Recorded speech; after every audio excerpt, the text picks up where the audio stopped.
Hello everyone. Today we are going to start the NCERT Exemplar of Chapter 9, Biotechnology Principle and Processes. Disclaimer.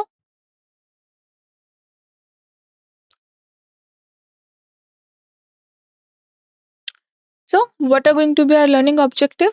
We will explore and understand the fundamental concepts of the Chapter 9, Biotechnology Principle and Processes by walking through the NCERT Exemplar. So, let's go ahead. Index. What is going to be the index for today's class? So, there will be multiple choice question. Then there will be very short answer type question followed by short answer type question. Further, there will be two long questions. In total, we are going to solve today 25 questions. So, question number first. So, what the question says, rising of dough is due to options are multiplication of yeast, production of CO2, emulsification, and hydrolysis of wheat flour starch into sugars. So, options are multiplication of yeast, production of CO2, emulsification, and hydrolysis of wheat flour starch into sugar. So, question says when we knead a dough, okay, after some time we see that it rises, it softens. Why it happens?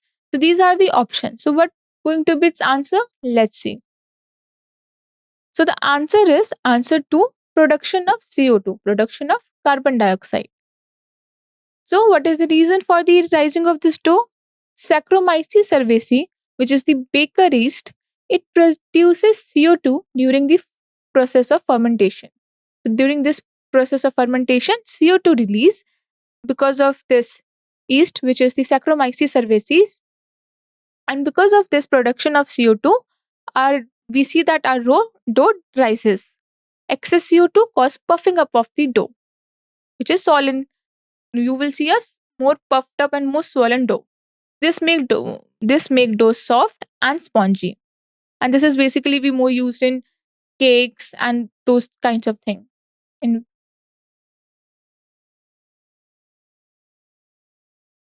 then moving to next question, the question says an enzyme classifying the removal of nucleotides from the end of DNA is means which enzyme is responsible which catalyzes the removal of nucleotides from the end of the DNA.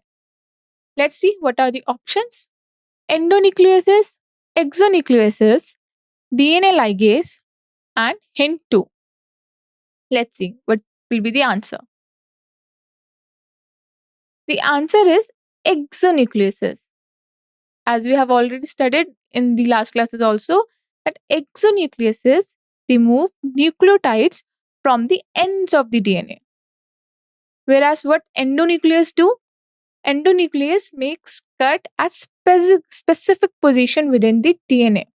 DNA ligase helps in the joining of two DNA fragments by forming phosphodiester bond. And HIN2 is, we know that it's a restriction endonuclease only, and it is the first restriction endonucleases to be discovered. Which of the given statement is correct in context of observing DNA separated by agarose gel electrophoresis? Question said that whatever the options are given, which option is correct when we are observing, when we are seeing a DNA which has been separated using agarose gel electrophoresis? So, options are DNA can be seen in visible light, DNA can be seen without staining in visible light, ethidium bromide stained DNA can be seen in visible light, and last, ethidium bromide stained DNA can be seen under exposure to the UV light. So, what could be the answer? Let's see the answer. Answer is option 4. Ethidium bromide stained DNA can be seen under the exposure to UV light. We had studied when we were talking about about this electrophoresis, that we stain DNA to with the- with stain we stain this DNA with ethidium bromide, because we cannot see DNA with naked eyes. And because of this ethidium bromide, under the exposure of UV light, we can see DNA as orange color bands. So, as I said, that this agarose gel electrophoresis, it is a technique which is used to separate DNA fragments, and on what basis? On the basis of size, because we all know that DNA is a negative charged particle and it moves toward anode. So whatever the size of whatever the size of the DNA, according to it, it will move towards anode. Smaller the size, the faster it will move. Larger it is, more is the weight, less it will move. Then the DNA, separated DNA, we can stain with the help of ethidium bromide, and this stained fragments are visualized by exposure to UV radiation. These fragments are seen as orange colored bands. So, in this picture, you can see that how ethidium stained DNA on agarose gel will look. You can see that how it is looking like orange colors, small fragments. This is the DNA which has been stained by ethidium bromide.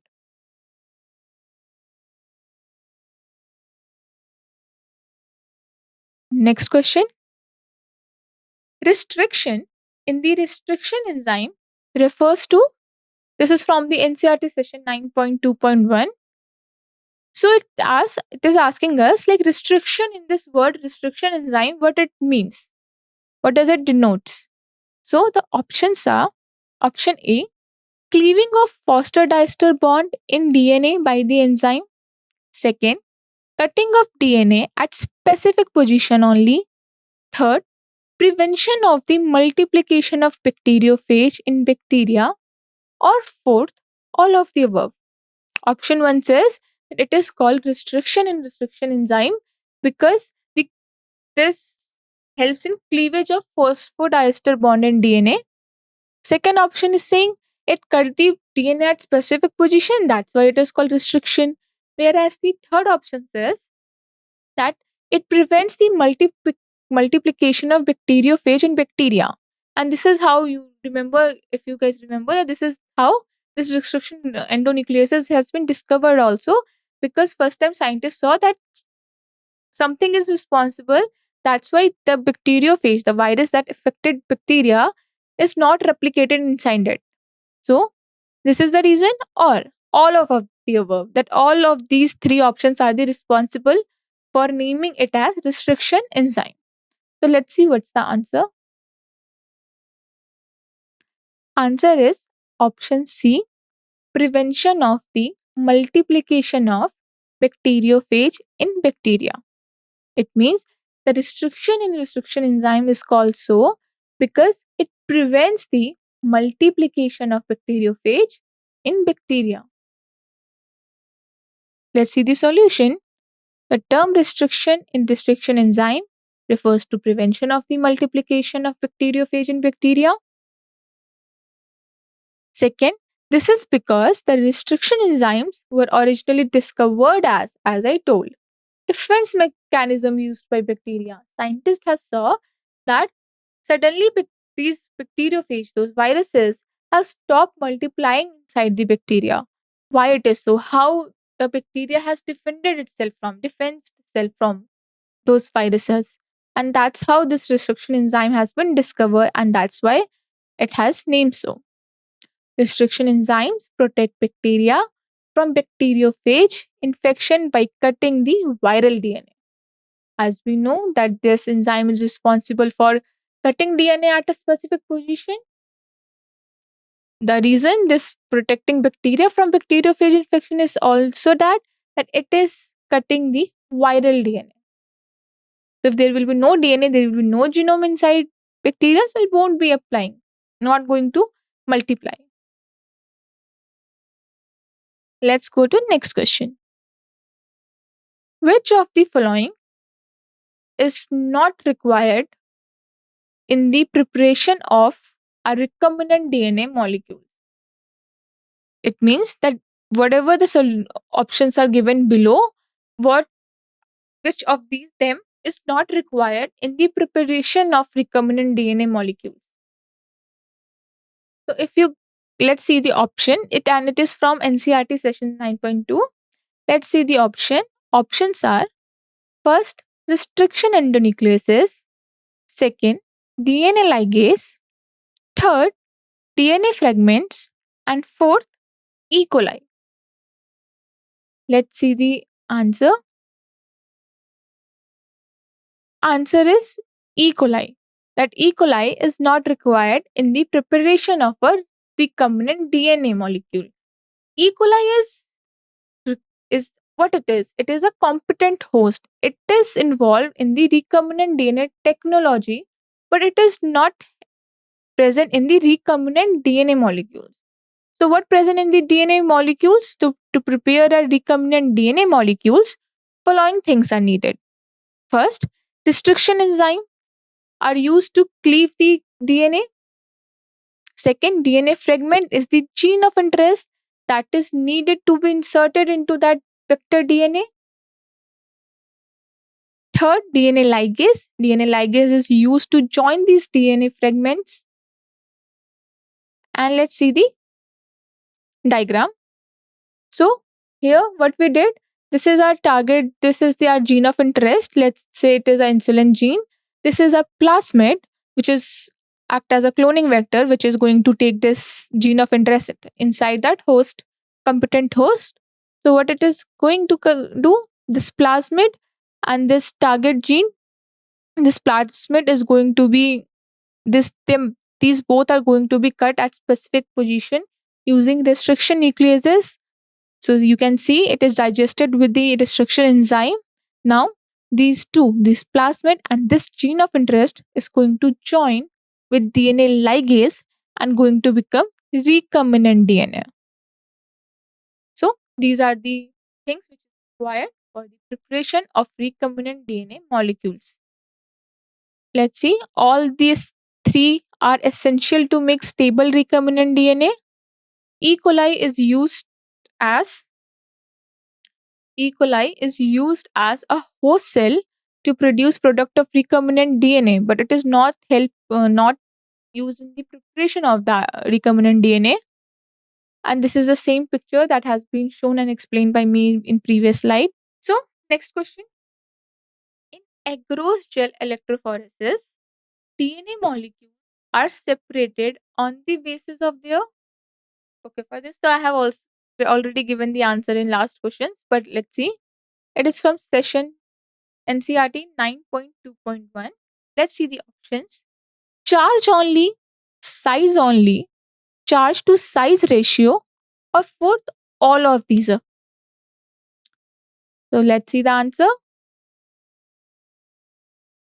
Answer is size only. Because in gel electrophoresis, don't confuse yourself ever with charge also, because in this DNA is negatively charged only. So charge has nothing to do in this agarose gel electrophoresis. DNAs are molecules which are separated on the basis of their size. Charge is only that because we know that DNA is negatively charged, so it is going to move towards positive electrode, that is anode. So size only is the answer. So separation of DNA in agarose gel electrophoresis depends on size or length of DNA fragment because of its sieving property of agarose gel. It means the smaller the fragment size, the farther it will move. As you can see in this picture, this is a power source to which this whole setup has been joined. This is a negative electrode, that is cathode. This is a positive electrode, that is anode. These are the wells and this is the ladder. So ladder is nothing but it is a reference point by which we can, like in this ladder, okay, so in this well, they pour this ladder and it also move during this agarose gel all. So this is a ladder. It is used for reference. Reference as in when we pour this into ladder and this whole electrophoresis runs. this is also going to run. And what you can see, so mm, weight of this, like 1 kilo by kilo base, 2 kilo base, 3 kilo base, whatever the weight of this, we already know. Okay. And using this reference, we calculate this, like what is the size of all others DNA. Okay. If it is like 2 kilo base pair, so we can say, okay, this is also, it is something like, yeah, it is also like, if it is say that it is 2 kilo base pair here, so we will say, okay, this all are also of 2 kilo base pairs. So this is how it is used. So these are the wells. Longer DNA will be like moving slowly, shorter DNA will move very fast, and direction of movement we know is going to be negative, from negative to positive. So yeah, this is the answer. Let's go ahead. Next question says, while isolating DNA from bacteria, which of the following enzyme is not used? Means when we are isolating DNA from bacteria, which of the following enzymes it's not used? This is from NCERT session 9.3.1. Let's see the option. Lysozyme, ribonuclease, deoxyribonuclease, and protease. So this is the name. Its name only suggesting what going to be the answer. But let's see. The answer will be C, deoxyribonuclease. Why deoxyribonuclease? Because we know when we have to isolate DNA from the bacteria, we have to break that cell wall, then remove that RNA, remove remove protein. So this, for breaking cell wall in bacteria, we use lysozyme. For removing protein, we need proteases. For removing RNA, we need ribonucleases, but we do not need deoxyribonucleases because it is going to cut DNA. Okay, and we needed the DNA. That's why deoxyribonuclease is not used while isolating DNA from the bacteria. Reasons: it could cleave the DNA while isolating it from bacteria, and this is not at all desired. We need as intact DNA. All other three helps in isolating pure DNA from bacteria, as I told, that lysozyme breaks down these bacterial cell wall, help in cell lysis by degrading peptidoglycan layer. We know that bacteria cell wall is made of peptidoglycan, and it helps in breaking that only. Ribonuclease, it degrades RNA molecule present in the sample, and therefore it removes the RNA contamination. Proteases, it degrades protein, including those bound to DNA, removes protein contamination. That's why the answer will be the deoxyribonucleases. The next question. Which of the following has popularized the PCR? That is polymerase chain reaction. This is from NCERT session 9.3.3. Options are easy availability of DNA template, availability of synthetic primers, availability of cheap deoxyribonucleotides, and fourth, that is the availability of thermostable DNA polymerase. Answer is availability of thermostable DNA polymerase. What is the importance of thermostable DNA polymerase? Its importance is that PCR we know is operated at high temperature for DNA amplification, and this amplification is achieved by only a thermostable DNA polymerase, because DNA polymerase is responsible for this extension of primers, and then this new DNA has been formed. So, and we know that the PCR is operated at high temperature for this DNA amplification.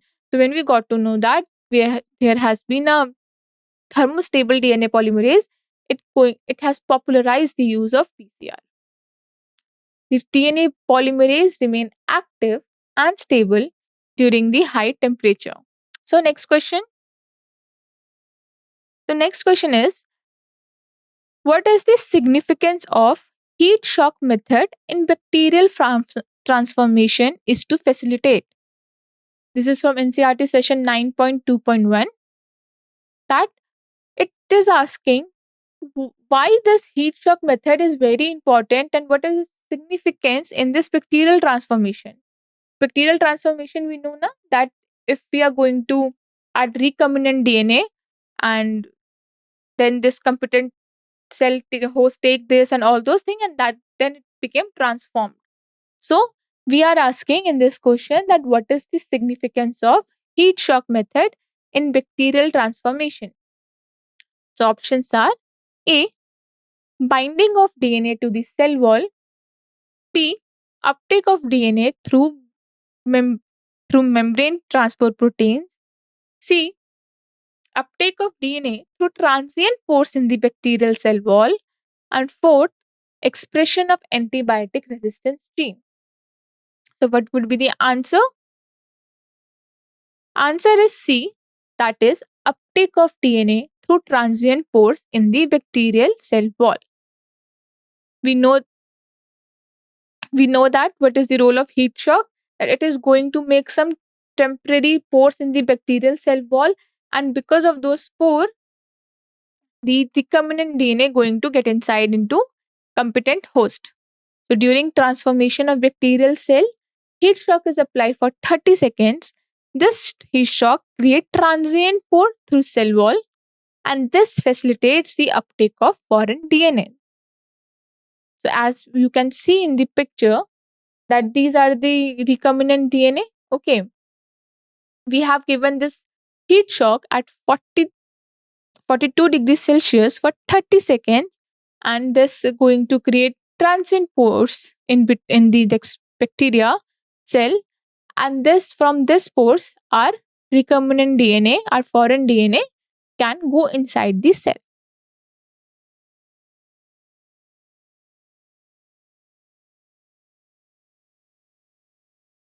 What does heat shock method do not facilitate?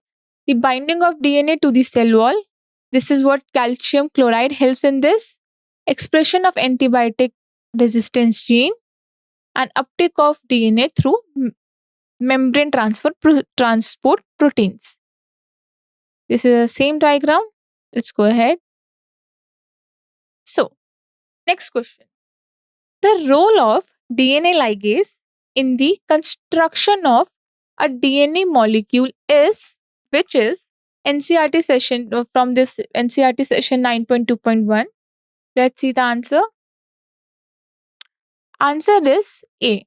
Formation of phosphodiester bond between two DNA fragments. This DNA ligase forms a phosphodiester bond to join two DNA fragments by creating a covalent bond. Okay, covalent bond between the 5' phosphate group of one fragment and 3' hydroxyl group of the other. And this is very important step for the construction of recombinant DNA molecule. Let's see the solution. Role of DNA ligase. It joins the two individual fragments of double-stranded DNA. It forms the phosphodiester bonds between them. Hence, it is also called gelitic glue and gum. And you can see that how this form this phosphodiester bond using the bond using DNA ligase, and how this recombinant DNA has been formed. Next question. Which of the following steps are catalyzed by Taq polymerase in a PCR reaction?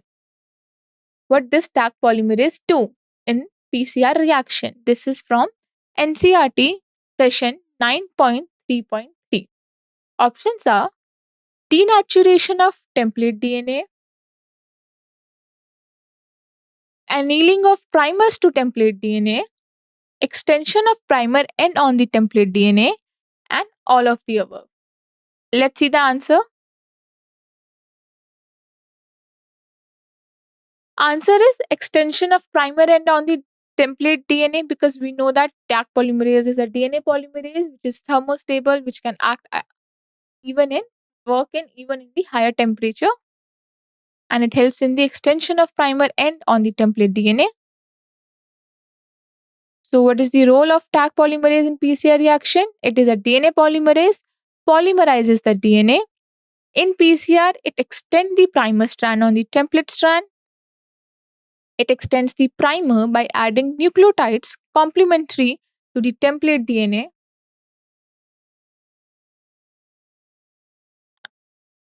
And this is the other step that we know that the DNA denaturation is carried out at the high temperature of 15 seconds at 95 degrees Celsius.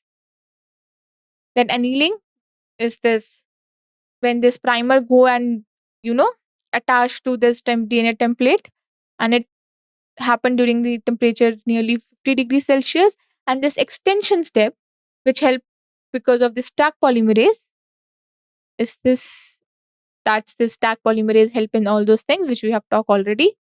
So let's move to next question. So the next question says, which of the following should be chosen for best yield if one were to produce a recombinant protein in large amounts?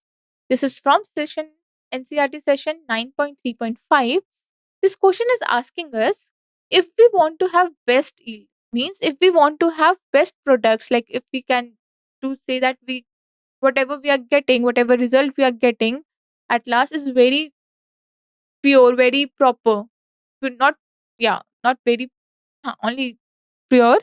So, what could be the best option for us to produce a recombinant protein? That best yield, we're going to have more quantity, better quantity.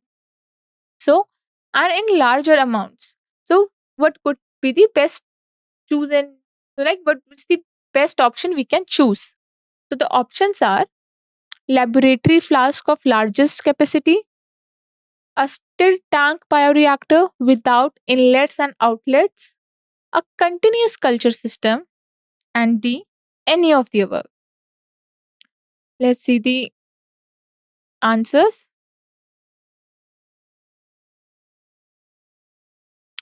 So the answer is answer C, a continuous culture system.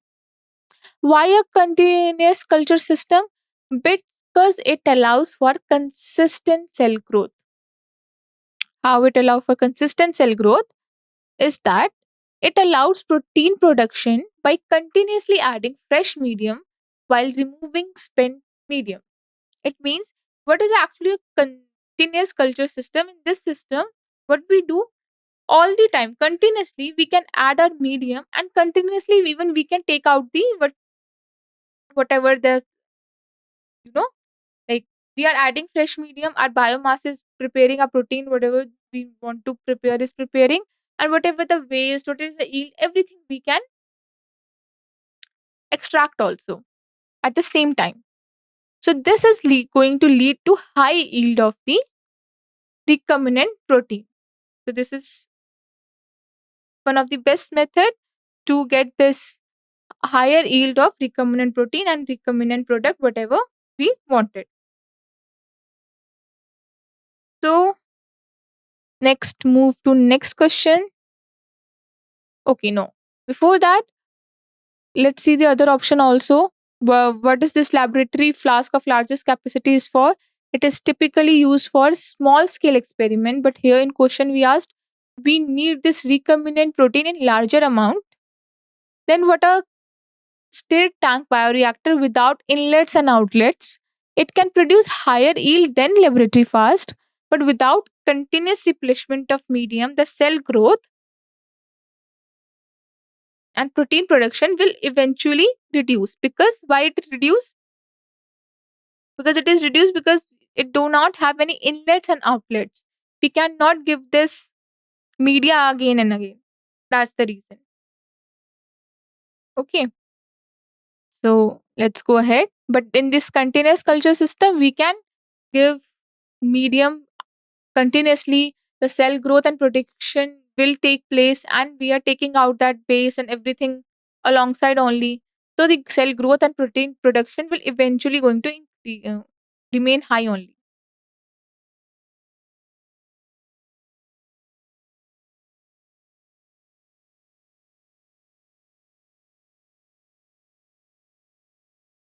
Next question. Who among the following was awarded the Nobel Prize for the development of PCR technique? So options are Herbert Boyer, Hargobind Khurana, Gary Mullis, or Arthur Kornberg. So the answer is Carry-Mullis. Polymerase chain reaction technique was developed by Carry-Mullis in 1985. H.G. Khurana discovered DNA ligase enzyme in two-phase in 1969, whereas DNA polymerase was discovered by Arthur Kornberg and Herbert Boyer. Now we will move to very short answer type question. So what does the first question ask? So it says, how is copy number of plasmid vector related to yield of recombinant protein? This is from NCERT session 9.2.2. And let's see the answer. So what is the solution for this question is that the copy number of plasmid refers to the average number of plasmid DNA molecule present in the single bacterial cell. So this copy number refers to the average number of plasmid molecules which are present in single bacterial cell. So this recombinant DNA can multiply as many times as the copy number of the vector plasmid, because we are going to insert that recombinant DNA into vector plasmid only. So how many times, the number of times this copy number of vector plasmid will be there, then that amount of time only a recombinant DNA can multiply. So more this number, more is the multiplication, more is the yield, more is the recombinant protein. Thus, this copy number determines the yield of recombinant protein. As I said, higher the copy number of plasmid vector, higher the copy number of gene, and consequently protein coded by the gene is produced is also in higher amount, and it is going to increase the yield. Next question asks, would you choose an exonuclease while producing a recombinant DNA molecule?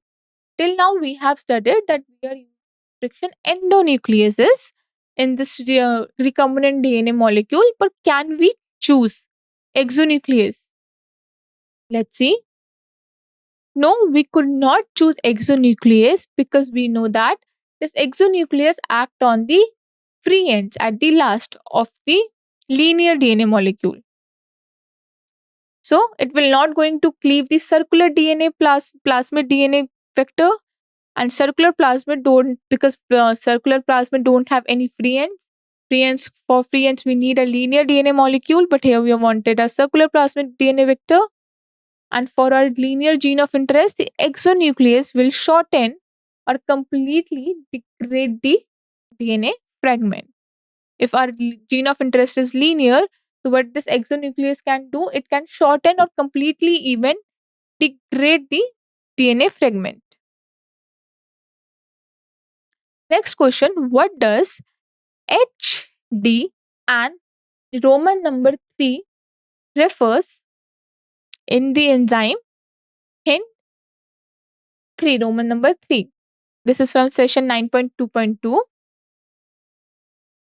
So the solution is here H. Okay, H signifies the genus of the organism from which the enzyme was isolated. So this has been isolated from Haemophilus genus Haemophilus, and it is hint 3. They haven't asked for I, but I will also say that I is the species, that is influenza. What is D? D indicates the particular strain used to produce this enzyme. Means this this enzyme has been taken from Haemophilus influenza strain RD.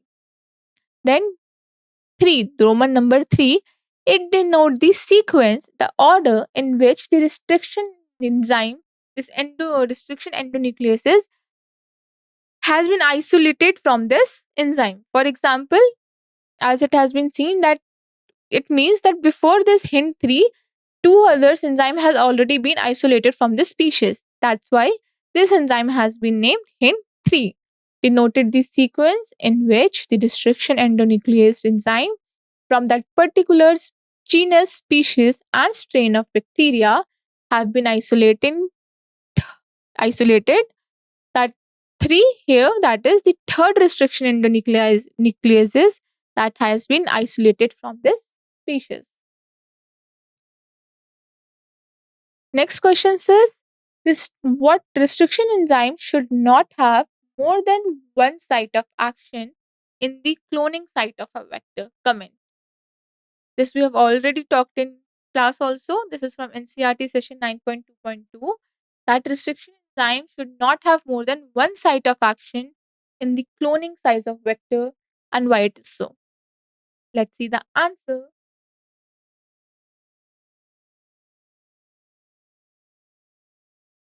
So the answer is restriction enzyme should not have more than one site of action in the cloning site of a vector because vector itself will get fragmented on the treatment with restriction enzyme. But we want a specific cut only. We don't want that vector itself get fragmented if we have more than one, one site of action in cloning site of a vector. And it will lead to unsuccessful cloning of a gene of interest. So if there will be fragmentation of this vector itself, then there is not going to be any successful cloning of gene of interest.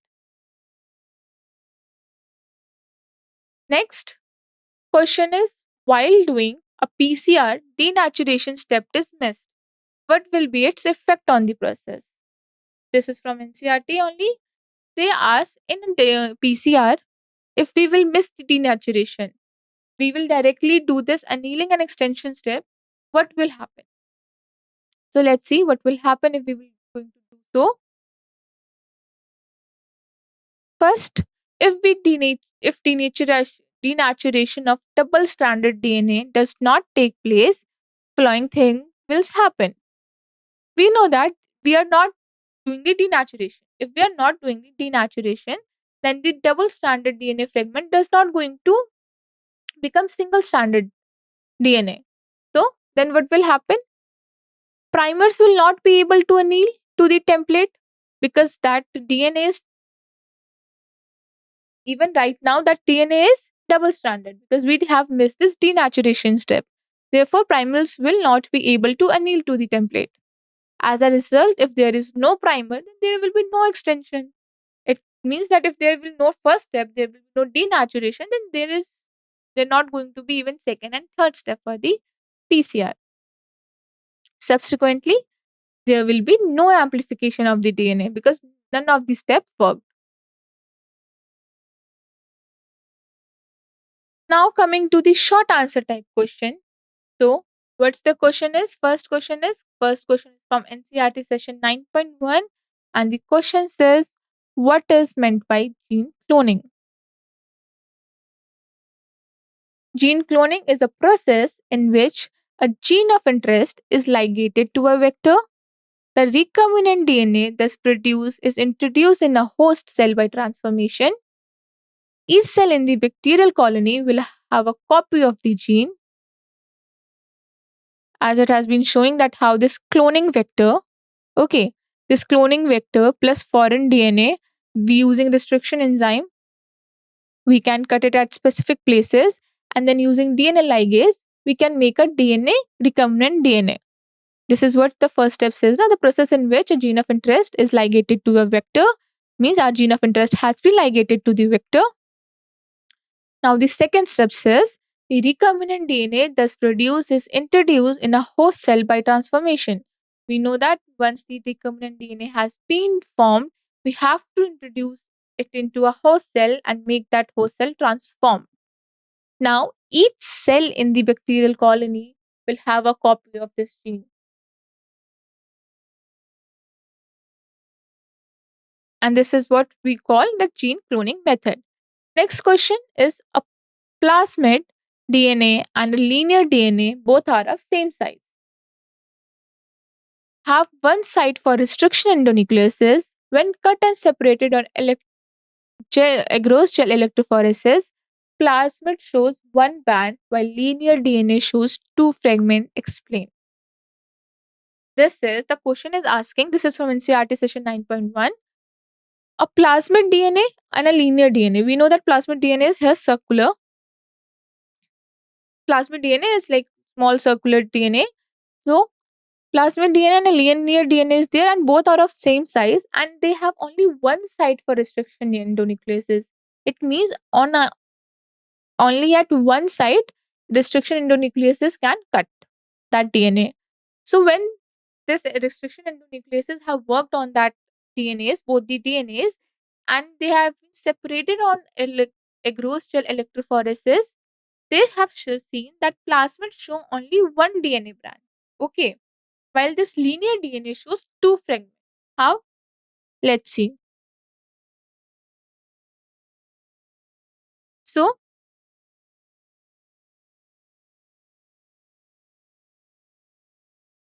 see, I will explain this from the help of figure. Plasmids show one DNA band as it is circular DNA molecules.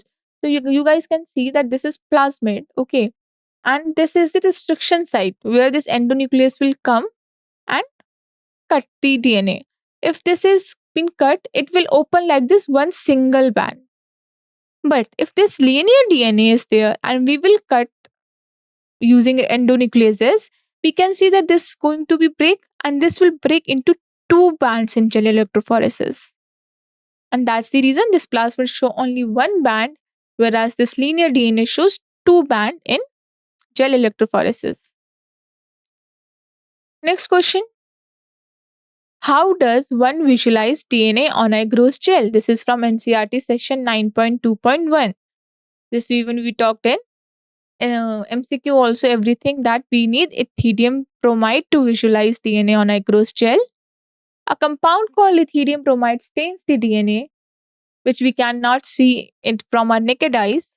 This ethidium bromide stained DNA we have to expose to ultraviolet light, and in this ultraviolet light, this ethidium bromide allows to radiate a visible orange light, which we can see, and therefore enabling the visualization of DNA fragments as orange band under UV light.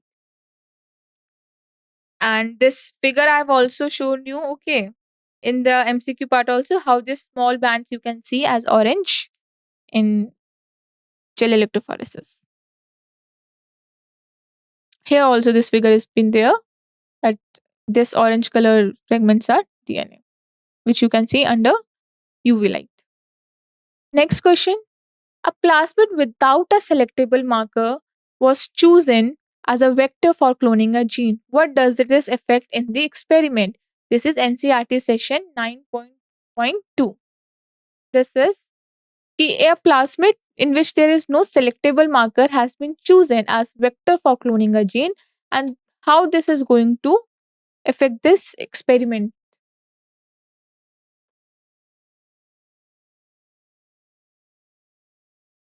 So the solutions are: what is the role of selectable marker? It helps in the selection of transformant. We can distinguish that which in which host cell our gene of our recombinant gene DNA has entered or not. If a plasmid without a selectable marker was chosen as vector, following things would happen. First, it will be very difficult to distinguish between transformants and non-transformants.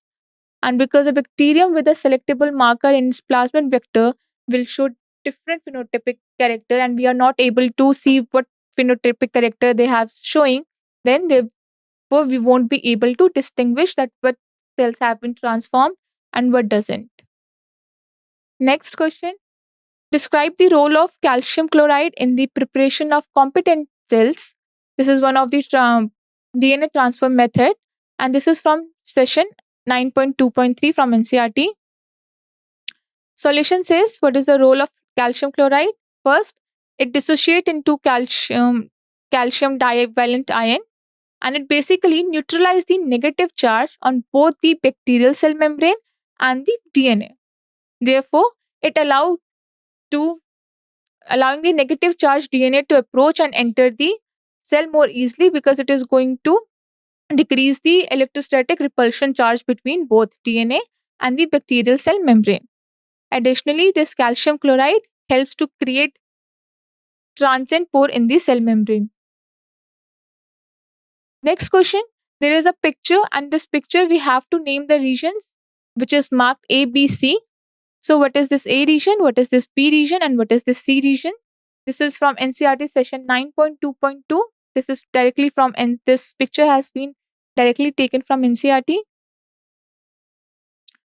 So the first one is there is this recognition site for BAM-H1 restriction enzyme.